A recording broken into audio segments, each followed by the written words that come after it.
Some people may find this very distressing to find out, and I'm sorry to disappoint, but the truth is, there were absolutely no banana questions. Allow me to welcome you to this wonderful winter's evening. Anyway, I bet you are waiting to find out my interview experience at Cambridge, and I probably noticed the video quality may be a bit lower than usual because I'm using the front-facing camera, but that's better because I can actually see what I'm doing. I mean, what can I say? I mean, as you may or may not know, if you apply to do natural sciences at Cambridge,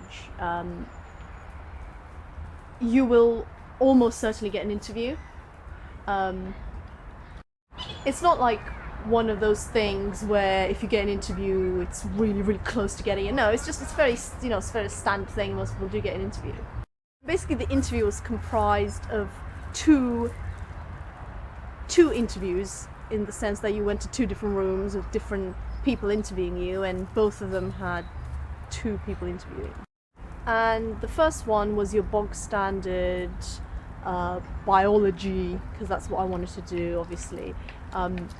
Bog standard biology related questions. I think the first question was, why do you want to study biology? What interests you about biology? And then further questions were about different things. For example, showing you the chromosomes of ants and saying, how come males only have half the number of chromosomes? And you had to say, well,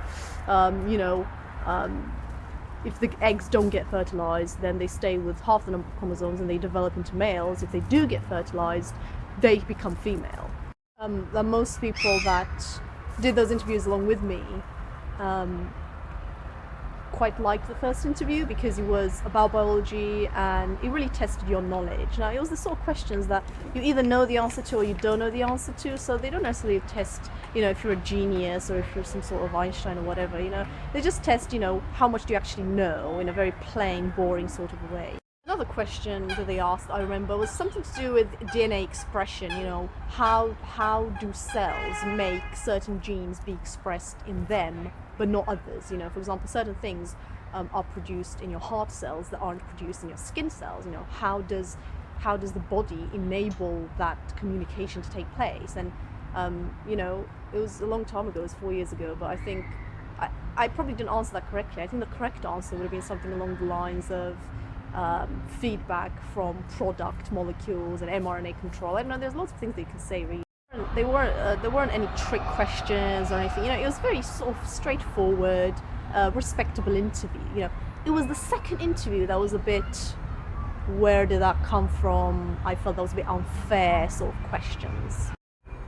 Now, there's no denying that if you want to do biology, you need to have a good grasp of maths and certainly a very good grasp of chemistry. It's very interdisciplinary. There's no question about that. But the questions in the second interview were just a bit random. There were some questions on maths and then some questions on chemistry.